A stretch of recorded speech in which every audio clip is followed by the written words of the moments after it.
गुरुजी राधे राधे जी। गुरुजी मुझे तो गुस्सा भी आ रहा है, इतनी देर हो गई, हाथ हिलाते हिलाते सारा हाथ दुख गया। और ये भैया वीआईपी के डिपार्टमेंट में ही देते हैं माइक को। अरे सब ये वीआईपी नहीं, सब लोग एक से ही हैं। हम व्यवस्था खराब नहीं कर रहे हैं। तुम्हें शिकायत ही करनी है, प्रश्न करना है तो बताओ। हाँ गुरुजी, मेरा ये प्रश्न है कि हमें भगवान का कौन सा नाम जपना चाहिए जिससे भगवान ज्यादा प्रसन्न हो जाएं? हाँ, क्या करोगी ज्यादा प्रसन्न करके? जैसे राधे राधे बोलें, या राधा राधा बोलें, या जय श्री राम बोलें, या श्रीमन नारायण बोलें। राधे राधे बोलते हैं तो ये लगता है कि कहीं श्री राम नाराज ना हो जाएं। श्री राम बोलते हैं तो कहीं ऐसा लगता है कि कृष्ण कन्हैया नाराज ना हो जाएं। अब करें तो करें क्या, हमें तो सारे भगवान के नाम भी नहीं पता। सर आप ही बताइए हम क्या करें। कितने भगवान होते हैं? 33 करोड़। किसने बोला ऐसा? ऐसा ही बोला है कि 33 करोड़ देवी देवता होते हैं। कौन बोल रहा था ऐसे? ऐसा ही सुनते 33 आए हैं। करोड़ देवी देवता होते हैं, तो देवी देवता और भगवान में अंतर है कि नहीं? देवता और भगवान ये एक ही हैं कि अलग अलग हैं? आप बताओ गुरुजी, हमें जानकारी नहीं है। देवता अलग होते हैं, देवताओं के राजा इंद्र हैं जी। देवता अलग हैं और भगवान अलग हैं। देवता 33 कोटि होते हैं, मीन्स 33 प्रकार के कह सकते हो या करोड़ कह सकते हो, लेकिन भगवान एक होते हैं। भगवान कितने होते हैं? एक। अच्छा ये बताओ, आप एक ही हो ना? जी। आपके पिताजी आपको क्या कहते हैं? बेटी। और भाई बहन। शादी हो गई? हाँ जी। पति क्या बोलते हैं? पति तो गाली दे के ही बोलते हैं। क्या गाली दे के बोलते हैं? वो तो ऐसे ही बोलते हैं, बस अब गाली मैं दे नहीं सकती ना सबके सामने। तो गाली के आगे क्या बोलते हैं आपको? प्रिय बोलते हैं, पत्नी बोलते हैं, क्या बोलते हैं? कुछ नहीं सर, डायरेक्ट। ठीक है, तो आप शिकायत बहुत करती हो ना, इसलिए गाली देते हैं। अच्छा ये बताओ, आपका बेटा है? मेरे 2 बेटे हैं। क्या बोलते हैं वो आपको? मम्मी। माँ बोलते हैं ना? हाँ जी। अब आप एक हो ना? हाँ लेकिन जी। आपके पिता आपको बेटी बोलते हैं, भाई बहन बोलता है, पति पत्नी कहता है, और बेटा माँ कहता है। आप एक ही हो ना? हाँ जी। लेकिन 4 रूप हो गए कि नहीं आपके? हाँ जी। पिता के लिए आप बेटी हो गई, भाई के लिए बहन हो गई, पति के लिए पत्नी हो गई, और बेटे के लिए माँ हो गई, लेकिन आप एक हैं। लेकिन देखने वाले 4 हैं, इसलिए आपके रूप और नाम 4 हो गए। उसी तरह ईश्वर एक है, एको ब्रह्म द्वितीयो नास्ति, पर उस एक भगवान को देखने वाले भक्त अनेक हैं। तो कोई उन्हें राम कह के बुलाता है, कोई कृष्ण कह के बुलाता है, कोई शिव कहता है, कोई नारायण कहता है। गुरुजी धन्यवाद। तो ईश्वर एक है, चाहे राम कहो, कृष्ण कहो, नारायण कहो, एक ही तत्व है। अनेक नाम हैं उनके, अनेक रूप रूपाय विष्णवे प्रभु विष्णवे। आपके कितने नाम हैं? एक। कौन सा? मेरा नाम है शालिनी शर्मा। तो आपके पिताजी क्या कहते हैं, किस नाम से बुलाते हैं? शालू। शालू। 2 नाम हो गए ना, शालिनी और शालू। हाँ और माँ क्या कहती है? माँ तो शालू ही कहते हैं, घर पे डॉक्यूमेंट्स वगैरह में शालिनी शर्मा चलता है। और स्कूल में? शालिनी। और पति क्या नाम से बुलाते हैं? सर अभी तो बताया था, आप तो बड़ी जल्दी भूल गए। तो आप भी कहाँ याद रख पा रही हो? भगवान 33 करोड़ नहीं होते, एक होते हैं। पता चली कल से आने भी नहीं देंगे। बस एक बात याद रखो कि भगवान एक थे, एक हैं, सदा एक रहेंगे। ठीक है? हाँ जी। भगवान 2-4 नहीं होते, देवता बहुत सारे होते हैं। सर मेरे पति को बोलना, अभी कहो मेरा नाम शालू है और आप उनको गाली नहीं दोगे। सर प्लीज मेरी मदद करो। कहाँ पति शराब पीते हैं क्या? नहीं नहीं नहीं। फिर काहे, किस बात? तो आप गुस्सा दिलाती होंगी पति को? पता नहीं सर किसका जुनून सवार होता है, पता ही नहीं, आरएसएस में है। नहीं तो आपको गाली ही देते हैं, कभी प्यार भी करते हैं? प्यार पता नहीं कैसा प्यार है, समझ में ही नहीं आया आज तक 18 साल में। प्यार नहीं करते अच्छे से? समझ में नहीं आता, टेढ़ा मेढ़ा प्यार है कुछ। ये कैसा होता भाई? सुबह को कुछ और, शाम को कुछ और, दोपहर को कुछ और, रात को कुछ और, पता नहीं, समय के साथ बदल जाता है। अच्छा। बाहर वालों के सामने कुछ और, पड़ोसियों के साथ कुछ और, रिश्तेदारों के साथ कुछ और। तो आप अपने पति से खुश हैं कि नहीं? गाली देते हैं वैसे तो ठीक है। तो कोई बात नहीं, कान में रुई लगाए रहो, सुनते रहो, क्या करोगे? कई बार लगाने की कोशिश भी करी है, फिर मुझे सुनाई नहीं आता, औरों की भी बात सुनाई नहीं आती सर। अरे तो पति जब गाली दे तो रुई लगाए रखो, बाकी की सबकी सुनो। सर दुकान पे से बार बार कई बार आ जाते हैं, कहाँ तक रुई लगाऊंगा और निकालूं, परेशान और हो जाऊंगी मैं तो। अच्छा रुई ना लगाओ तो उनकी गाली को सर लीड लगा लिया करूं? इग्नोर कर दो, उनकी गाली इग्नोर कर दो, सुनो ही मत। फिलहाल तो कर ही रही हूँ, इसलिए आपके पास आई बस थी। ऐसे 18 निकल गए, ऐसे और निकल जाएंगे, गई बहुत थोड़ी रही। अभी जो एक बहन जी बता रही थी कि मेरे पति मुझे लेने नहीं आ रहे हैं, ये मेरे साथ भी हुआ था। और मैं 2-3 महीने मायके रही, फिर मेरे दिमाग में आया कि चल अपने घर को यहाँ कुछ ना रखा, खामोखाम की बात बिगड़ जाएगी। और मैंने अपना पैकिंग करी, अपना बोइया बिस्तरा उठाया और मैं आ गई घर पे। ससुराल? हाँ जी, घर पे आके मुझे सबने देखा तो सबको शौक लग गया कि हो पता ना कैसे आ गई। मैंने कि ऐसे ही रहूंगी अब तो यहीं पे ही। सही है। सही करा मैंने। हाँ, मैंने यही तो समझाया उस बहन को। हाँ, अब तो मैं ऐसे ही रहती हूँ। शेरनी बन गई सर आपके कहने से।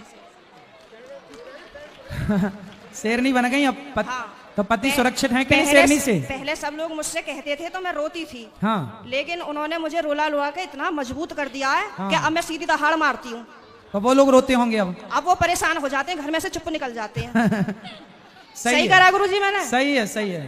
सास आपकी परेशान रहती है आपसे क्या? नहीं, सास परेशान नहीं रहती, प्रॉब्लम तो पति से ही है। लेकिन मेरी सास की ये प्रॉब्लम है कि वो अपने बेटे को नहीं समझाती हैं। कह देती हैं हाँ सही कह रहा है, सही तो है, ऐसे ही होए करे। अरे ऐसा कैसा होए करे है? सही है। मैंने बोला है मम्मी को, मैंने कि थोड़ा सा अपने बेटे को भी समझाया करो।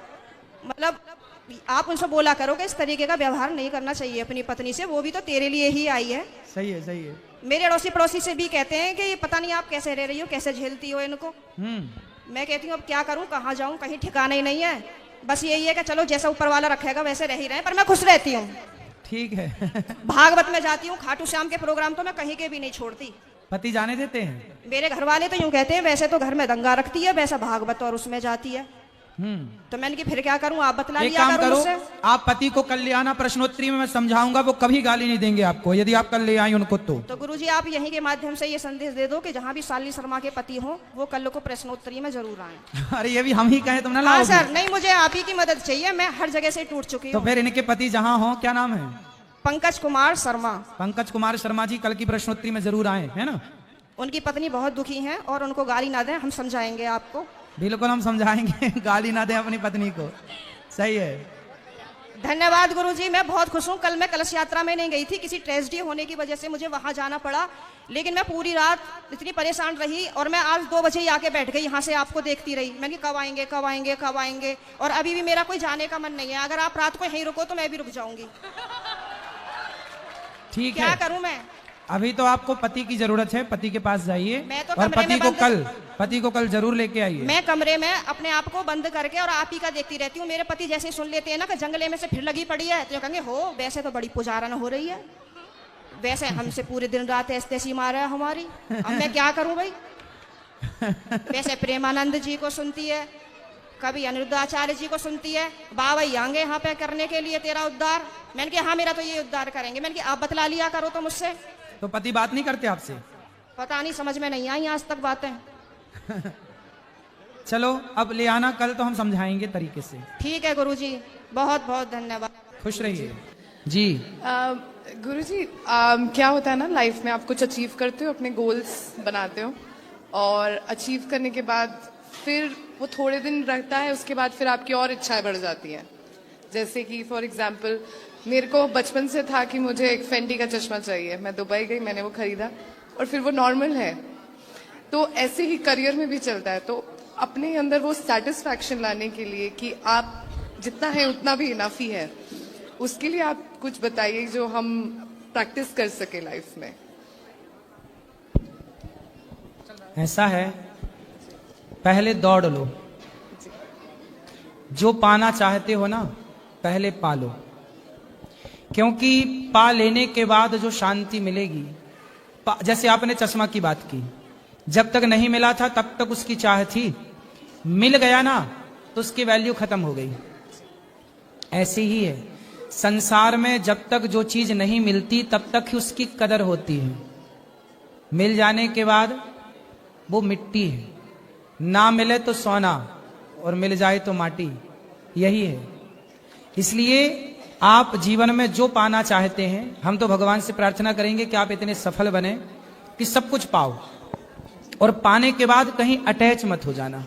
ये याद रखना कि ये जो आपका शरीर है, ये जो आपका जीवन है, ये जीवन हम सबके लिए ना बहुत कम समय के लिए मिला है। हमारी और आपकी आयु लगभग 100 वर्ष की है, लगभग। लंबा 100 तो नहीं जिएंगे, लेकिन 80 तो फिर भी मान के चलो। तो हम सबकी आयु लगभग 100 वर्ष की है। इसमें से बहुत सारे वर्ष हम लोगों के जा चुके हैं। इन वर्षों में हमें संसार की वस्तुएं भी चाहिए, अपनी इच्छाओं की पूर्ति करना। अच्छा मुझे एक बात बताओ कि जो हमारी इच्छाएं हैं, कभी पूरी होती हैं? मिलने के बाद भी, प्राप्त होने के बाद भी, नहीं, फिर आप और उससे ऊपर की चीज सोचते और नया आ जाता है। इसका मतलब है ये इच्छाएं जो है ना कभी ना पूरी होंगी। रावण की लंका सोने की थी, उसकी इच्छाएं पूरी ना हो सकी जो सोने की लंका में रहता था। इसलिए इच्छाएं याद रख, सिकंदर के हौसले तो वाली थे, जब गया जमी से तो दोनों हाथ खाली थे।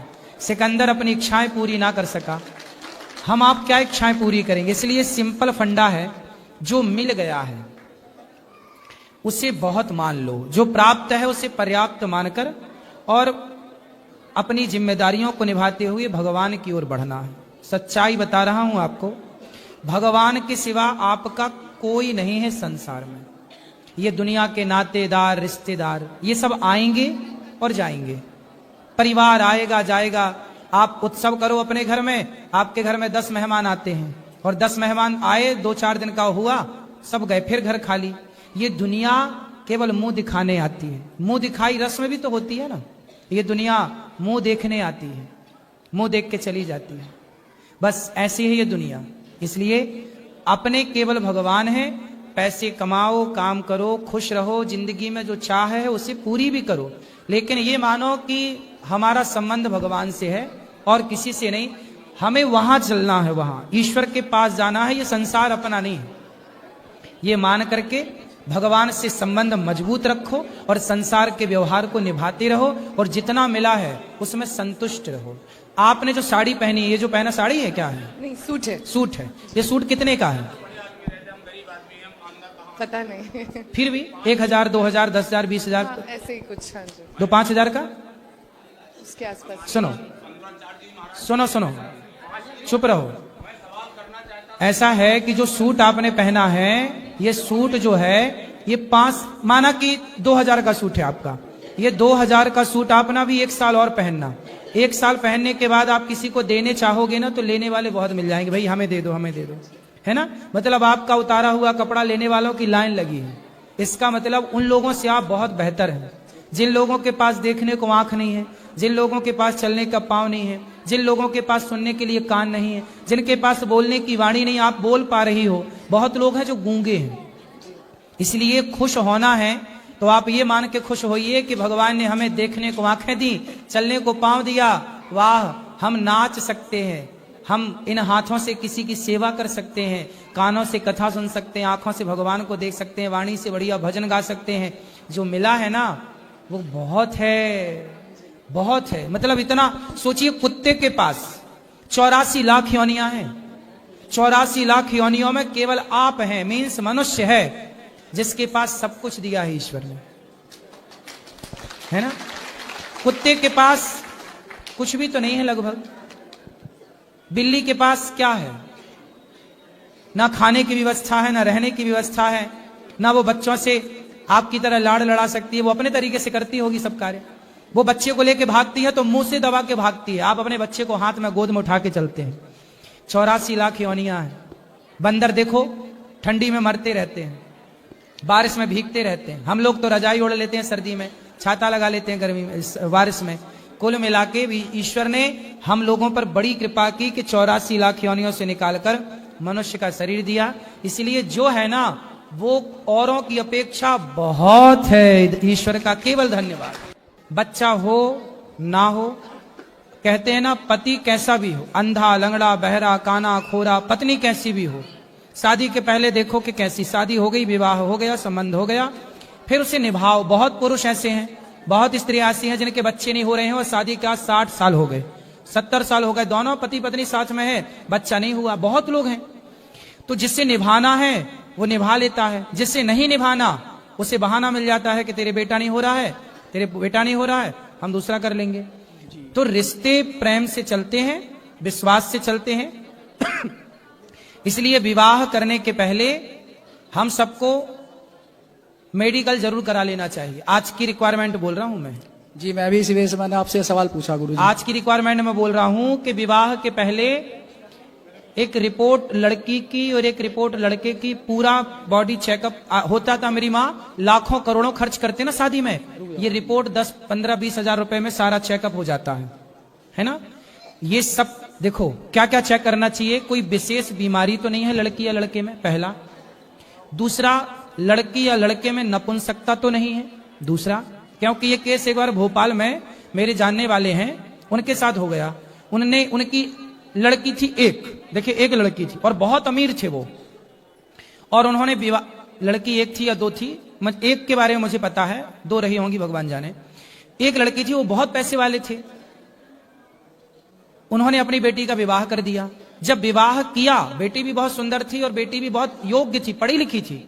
जब विवाह किया तो पता चला विवाह के बाद कि वो जो पुरुष है जिसके साथ विवाह हुआ, वो आदमी वो नपुंसक है। जैसे स्त्रीलिंग, पुरलिंग, नपुंसक लिंग, वो नपुंसक था। अब तो लड़की के बाप को अटैक आ गया कि भाई इतनी बड़ी गलती कैसे हो गई। और देखो दुनिया कितनी धोखेबाज है। उस लड़के के माँ बाप को तो पता था, तो पूछा गया कि भाई आपने क्यों नहीं बताया कि तुम्हारा बेटा नपुंसक है? अरे बोले शादी के बाद शायद सब ठीक हो जाता। अरे ये चीजें थोड़ी ठीक हो जाती हैं, लेकिन अब तो जिंदगी लड़की की हो गई। अब फिर दूसरा विवाह किया होगा उन्होंने, जैसे भी आगे की फिर मैंने कोई जानकारी नहीं मिली, इतनी तक जानकारी थी। इसलिए ये बात बिल्कुल सत्य है कि आज के हम आधुनिक युग में हैं, यदि सब सुविधाएं हैं तो विवाह के पहले हमें एक मेडिकल करा लेना चाहिए, लड़की का भी और लड़के का भी। ये सबसे बेस्ट समाधान है। गर्भाशय डैमेज तो नहीं है लड़की का, पुरुष के शरीर में किसी भी प्रकार की दिक्कत तो नहीं है। और आज बच्चा ना होने की जो सबसे बड़ी दिक्कतें हैं, मैंने कथा में कई बार कहा कि जो आप एल्यूमिनियम के बर्तन में भोजन करते हैं, किसमें? एल्यूमिनियम की कढ़ाई, एल्यूमिनियम का तपेला, एल्यूमिनियम की सब बर्तन। एल्यूमिनियम शरीर में शुक्राणुओं को मारता है। आप पुरुष का जो पुरुषत्व है, मर्द की जो मर्दानगी है, उस पर जाकर सीधा प्रहार करता है।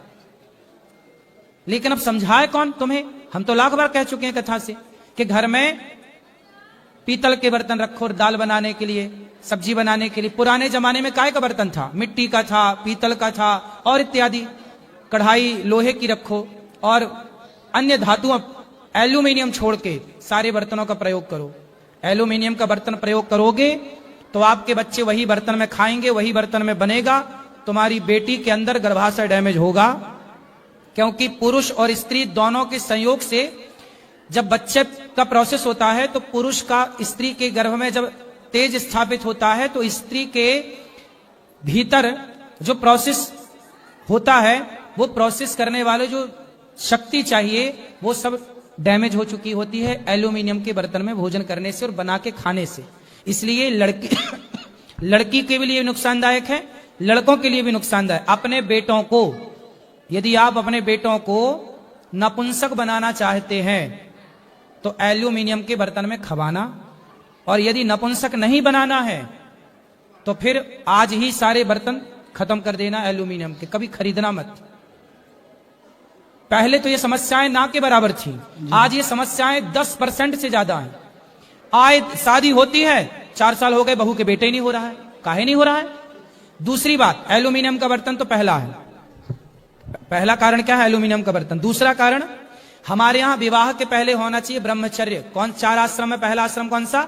ब्रह्मचर्य। पहले लड़का और लड़की दोनों पूरी शादी के पहले तक ब्रह्मचारी रहें, अपने शरीर की एनर्जी को अपने भीतर रखें। आजकल क्या हो रहा है, शादी के पहले लड़का लड़की लिव-इन में रह लेते हैं, शारीरिक संबंध बना लेते हैं। क्या होता है? इससे जो उनका वीर्य है, भाई वीर्य से ही तो पुत्र होता है। अब वो विवाह के पहले ही आप लोगों ने लिव-इन में रह करके और वीर्य को पानी की तरह बहा दिया, तो आपके अंदर जो पुरुषत्व था वो तो समाप्त हो गया, एनर्जी बची नहीं। अब वो शुक्राणु धीरे धीरे कम होते चले गए। अब जब तक विवाह हुआ तब तक तो आप पहले लिव-इन में रह रहे के सब खत्म कर चुके हैं। अब जब विवाह हुआ तो पत्नी बेचारी बिना बच्चे के रह जाएगी। क्योंकि आप लोग समझते नहीं है, इसलिए हमारे यहां कहते हैं पहला आश्रम ब्रह्मचर्य, फिर गृहस्थ। ब्रह्मचर्य का पालन तो करो, पालन ही नहीं हो रहा है। लड़के आजकल के समझ ही नहीं रहे हैं। जब जहां देखो जहां वहां लिव-इन ही चल रहा है, जहां मौका मिला वहीं वो अपना कॉलेज के बाहर देखो, शाम के समय देखो लड़का लड़की चिपके मिलते हैं। क्या है ये सब? इससे क्या होगा? तुम्हारे बच्चे तुम पैदा ना कर पाओगे, ध्यान रखना इस बात का। इसलिए ध्यान रखो इन बातों का कि हम आहार विहार अच्छा लें। अब चाउमीन पिज्जा बर्गर खा रहे हैं, खान पान भी तो बिगड़ गया। पहले के खान पान शुद्ध था, तो अच्छा खान पान। पहले के लोग घी पीते थे साहब, घी तो घी में ताकत होती थी। आजकल का आदमी एक चम्मच घी नहीं पचा पा रहा है। पहले के आदमी एक एक गिलास घी पीते थे। पहले के ना तभी ना 10-10 बच्चे पैदा करते थे, तो हमसे एक नहीं हो रहा है। तो कारण सब प्रकार के हैं। इसलिए पहला ब्रह्मचर्य का पालन करो, दूसरा खान पान बेहतर करो, एल्यूमिनियम तो बिल्कुल त्याग दो, अंकुरित अनाज खाओ और बच्चों को ब्रह्मचर्य का पाठ पढ़ाओ। बेटा ब्रह्मचर्य क्या होता है, ये छोरा छोरी जो साथ में तुम रहते हो, इससे तुम अपना नुकसान करोगे और कुछ नहीं। क्या समझाएं मूर्खों को हम वैसे भी। चलो, आपका बहुत बहुत धन्यवाद गुरुजी, आपने ये जानकारी सभी को दी। गुरुजी, मैं हर बार जैसे आता हूँ आपके पास में, आपसे इधर उधर के बातें करता हूँ, तो ये सवाल मैंने इसलिए रखा आपके सामने क्योंकि इस समस्या से गुजरी मैं भी जूझ रहा हूँ, मैं भी परेशान हूँ। मैंने आज तक अभी तक आपसे नहीं मैं बताना चाहता था। जैसे आपके पास आते भी हैं, आप कहते हैं कि ऊपर भगवान पर विश्वास और नीचे डॉक्टर। मैं भी इस बात को मानता हूँ गुरुजी, लेकिन कुछ लोग जो है वो कहते हैं कि जैसे तू गुरुजी का शिष्य है और गुरुजी के वृंदावन जाता है, गुरुजी के पास भी जाता है, तो तेरी साथ में ये समस्या क्यों है? कभी उनसे अपने बारे में बात किया कर। मैं तो जबकि सब जानता हूँ कि मैं नहीं, मैं मेरे गुरुजी जो है वो बहुत ऊपर की चीज है, वो ऐसा नहीं है कि वो कोई मंत्र देंगे या मतलब कुछ ऐसा। कितने साल हो गए आपको विवाह के? मेरी शादी को गुरुजी लगभग 9 साल हो चुके हैं जी। तो मैं अभी तक कोई बच्चा नहीं है, तो मैं वैसे संतुष्ट हूँ अपने जीवन में। अब गुरुजी कृपा से, ठाकुर जी की राधा रानी की, मेरी तो सब इच्छाएं जो है मैंने अपनी खत्म कर ली है। मैं अपने जीवन में खुश हूँ, बहुत संतुष्ट हूँ। लेकिन आप जानते हैं कि कुछ लोग जो है वो कहते रहते हैं कुछ ना कुछ। मैंने कहते हैं कि आपकी बार जाएगा तो गुरुजी से अपने बारे में कुछ पूछ के आना। उसमें रिश्तेदार भी हैं, सभी आप समझ रहे होंगे, कुछ लोग हैं। तो मैंने कहा तो गुरुजी मैं आपके माध्यम से उन सबको कुछ क्या कहूँ ना, क्या जवाब दूं, आप बता दीजिए। जवाब देने की जरूरत नहीं है किसी को जी। आज ही आप जाके भगवान श्रीमन नारायण लक्ष्मी नारायण भगवान आए हैं ना जी, उनसे प्रार्थना करना। भगवान सबको सब कुछ देते हैं तो आपको भी देंगे। आप भागवत सुनते हो, वर्षों से मैं आपको देख रहा हूँ जी। आप भागवत जी की शरण में हैं, भगवान के आश्रित हैं। तो मैं आपको बिल्कुल भगवान के चरणों में समर्पित कर रहा हूँ कि आपको भगवान के चरणों में प्रार्थना करते ही आपके घर में उत्सव होगा भगवान के पास। जी जी ठीक। आपके प्रणाम। जी, मैं ये बोल रही थी कि मैं अपने लड़का के यहाँ लाती हूँ तो आता नहीं है, उसको थोड़ा सा आशीर्वाद दे दीजिए, बुला लीजिए। लड़के के पास आती हो तो आता नहीं है? मतलब बुलाते हैं यहाँ तो आता नहीं है। कितना बड़ा है लड़का? 18 साल का हो गया। लड़का का मतलब ही जो लड़े? नहीं नहीं, लड़का लड़का बेटा है मेरा। बेटा का हो? हाँ बेटा है तो इसलिए नहीं आता है ना, कहता है जाओगे तो वहाँ शिकायत करो गुरुजी से। कहाँ है बेटा? घर पे है, तो अगर आप बोल देंगे तो वो आ जाएगा। विवेक नाम है। तो आपके बोलने से आया नहीं, आपने तो पैदा किया है, इसलिए नहीं हमारे आता। बोलने से आ जाएगा? तो बोले दे रहे हैं बेटा आ जाओ। क्या नाम है? विवेक यादव। विवेक यादव। इसलिए नहीं आता है ना, बोलता है कि जाओगे वहाँ तो हमारे शिकायत करो गुरुजी से। शिकायत नहीं है, ये तो बातें हैं बेटा। विवेक यादव। विवेक भैया, माँ की बात मानो और माँ भगवान है ये सोचो। माँ बाप ही भगवान है। मेरा मानना यही है कि भगवान मतलब माँ बाप। ऐसा ठीक है, वो मतलब हर एक चीज में थोड़ा सा लेट तक सो जाता है तो वही गुस्सा हो जाते हैं कि उठ जाओ जल्दी से पढ़ाई। मतलब वो छुट्टी बहुत कर लेता है स्कूल के और बोलता है मुझे आगे पढ़ना है। तो मैं बोलती हूँ कि आगे हम नहीं पढ़ाएंगे, तू इतना छुट्टी करता है फिर क्या पढ़ेगा। चलो कथा सुना, उसको लाया करो, सत्संग से जोड़ो। सुनता है, मानता भी है। वो पहले कह रहा था ना कि जैसे हम पहले मीट मछली खाते थे तो बोला कि मीट मछली छोड़ दोगे तब चलेंगे। तो बीच में हम 6 महीने अगली तक बार छोड़ आना दिए। तो लेके आना, हम बात करेंगे। तो अब तो हम छोड़ दिए मतलब, लेकिन मेरे साथ फिर भी नहीं आया कि शिकायत करोगे जाकर। अब ले आना, आना बेटा। हाँ, हम बात करेंगे हमारे आपसे। पड़ोसी के आशीर्वाद दे दीजिए। अच्छा, पड़ोसी को बहुत बहुत आशीर्वाद।